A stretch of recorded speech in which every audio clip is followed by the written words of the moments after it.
Hey everyone, happy November. This is our first week, and most of you have hopefully received our email. Um, and it contains all of our curriculum for the month. We are finishing up maturity, and this week is a pretty serious week for us, more on the heavier, sharing side of things. We're going to be diving a little bit into trauma that is from their past, helping them understand that even to this day, their decision making is deeply rooted in some of their pain from their past. And unknowingly, sometimes these things are connected. Um, and we're kind of just reviewing, throughout the month, some of the things that we had learned previously, trying to connect the dots for them. So, really quickly, I'm just going to share a little bit of our curriculum and then be able to move forward. Some of you guys are on different weeks, so I'm going to do two of them in one video.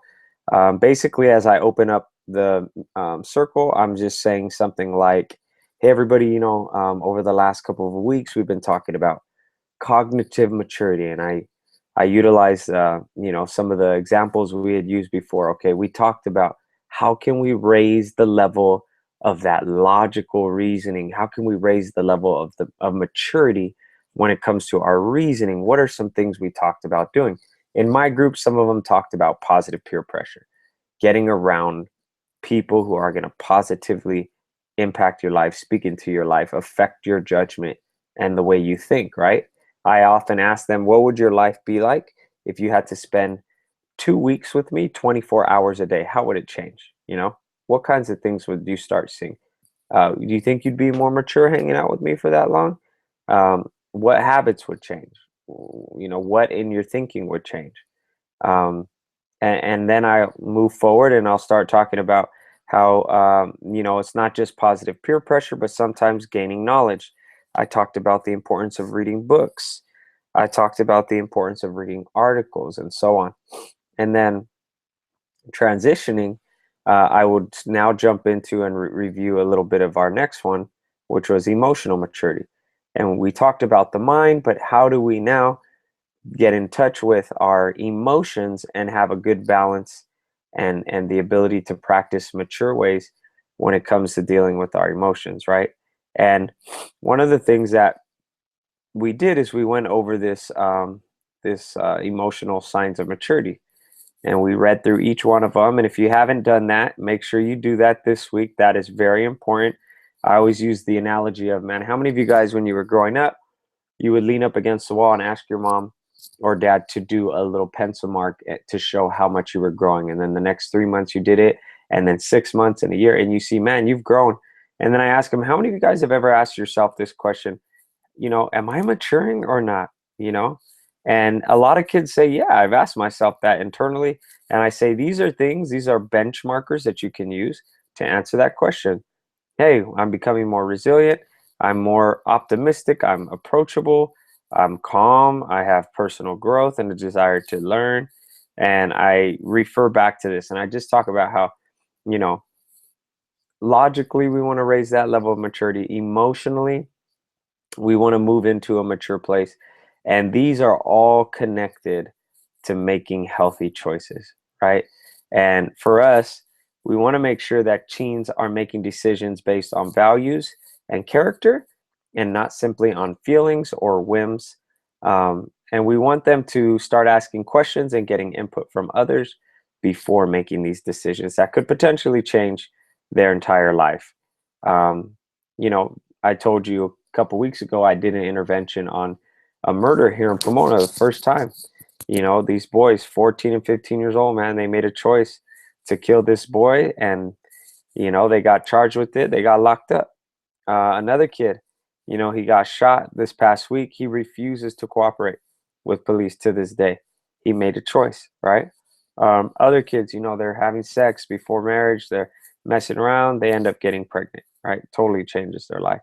And you guys got to understand, man, these kids that we're working with now, they may seem, young, innocent, but the neighborhoods get to them quickly. The brokenness of their lives will get to them quickly and will sometimes overshadow some of the innocence and purity that is in them. and sometimes has a way of just robbing them of living a very healthy and flourishing life. So in this day, it's more of a review day for us, which is why you see it very thin. And now we're introducing decisions, and we're starting to talk about, okay, let's share of two decisions you've made. Okay, one of them being, what is one of the mature nature, what is one of the immature nature. And at some point in our day and in our session, this is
appreciate your openness and your vulnerability. I'm sorry that that happened, right? And then I move on to the next student. I'm there with them in the moment. I'm present. I don't always got to fix things or tell them things that, like sometimes we may feel like, oh, we got to make sure we compete against those messages and contrast it. Well, in this situation, we don't have to do that. They know how we feel about them. They know the truth, and they just need to know that we're there to listen. So lately, I've been starting the circle with that. I have them write about that, and then we bring them to the group. We share about that, and then when I share it, have them share, I transition into an opportunity to recap on cognitive maturity, emotional maturity, and I transition and I connect the dots for them to help them understand that all these things now move into our decisions, and we want them to become people who make decisions based on values and character, not on feelings or whims.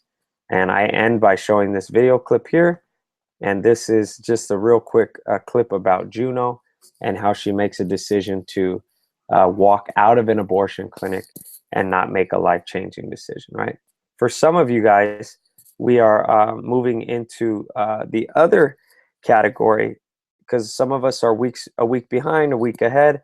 So I want to share this with you. This is our curriculum for safety, and we entitled it Know Your Hood. The objective is to engage youth and increase their awareness of the dangers in and around their neighborhoods and places they hang most, to help them develop safe habits when it comes to where they hang and who they hang with. I usually have adult to teen pages, so as they come in, I might have them color a little bit. This kind of relaxes them. It's a little therapeutic, and then I utilize the art to decorate our rooms. I have an opening statement. I say something like, man, you guys are so full of life. You have such ambitions, and you're so exuberant. But the reality is you're also naive, and you're susceptible to dangers in life. You often meet life without fear or inhibition, but sometimes you also meet life without wisdom that comes with years and life experience. And I always say things like, you know, there are many things that can threaten and taint youth's ambition and exuberance, including the same old challenges that have been around for ages. And then I start mentioning some of these things. And I like to throw in statistics so they realize, you know, the reality of what's going on, right? But what we want to talk about today is we want to talk about the dangers that are in their own hood and that are close to home in their backyards. So we'll touch on safety tips when it comes to social media really quickly. We'll just bring up, you know, here's an area that is an example of your, you know, how naive you guys can be sometimes and how inexperienced you guys can be. And we'll show them a little video clip that they'll honestly think this is funny and go along with their humor, you know. It's about a girl who is meeting up with this guy who she doesn't know. She gets into his truck. Her parents are in the truck. They have this little sting going on, a social media sting, and then they reveal to her, like, it's us, you know. How could you go into the car of a stranger? You could have easily been taken, right? It's a little social experiment. And after talking about that, we move to the heart of our night, which is, or of our meeting, which is we give each student a map to the city. And you can get a map to the city off Google, or I can email you one. The one I've been using over the past couple of years is not the greatest map, so you might be able to find a better one and just kind of print them out in a PDF form. And then what we do is we ask them to circle with a pen or pencil the areas that they live in or hang around most. We will then use that same image. We'll project it on your screens, or you can kind of hold up a visible model depending how big your circles are. I know some of you who work at Pomona, you have smaller circles and you're able to, you're in close quarters. For those of us who are at Emerson or Simons, it's a little different. For those of you who are at Park West and Pass, we're a little bit more intimate, and we could probably just hold up a piece of paper for them to see, right? What we do is we project the image and we show them, we circle high areas, high crime areas. And what I do is I identify like which areas are known for what. So Holt, right? Between Gary and San Antonio. What is it most famous for? Prostitution, drugs, right? All kinds of actions happening there. Then I circle the west side of Pomona, and I start, you know, kind of in Cherryville and other neighborhoods. I start talking about how, you know, GTA is one of the most the highest crime that's happening in that area. Their cars are being stolen 24/7. Then I'll move to other areas, and I get these stats from local police. And I just mentioned thefts, home invasions, you know, these kinds of things that are happening. Then I start, you know, asking them, why don't you circle where you hang out most? A lot of them are circling things like Washington Park, Martin Luther King Park, Ted Green Park. And it depends on where they go, right? Some of them kick it in their apartment complexes. And then, you know, I try to get some recent stats to talk about, you know, this many murders have happened in this area. I start asking questions like, how many of you guys see a large amount of homeless populations here? What kinds of things have you seen taking place in these neighborhoods? I share real life stories, and then I transition to our closing, which is a series of questions, and we interact. Why are these places that you guys love to hang out? Why are they so alluring? Most of the time it's because there's action going on. Youth love action. Youth love drama. Youth want to be in the midst of it. They want to get, hood videos of this. They call it World Star, right? They want to get these videos and put them up on social media. Then I share here, can any of you share of an incident where you were hanging out in an area and you felt threatened or knew your safety was in jeopardy? After hearing all the things we shared today, I end by saying, would you consider spending your time somewhere else or in new places, right?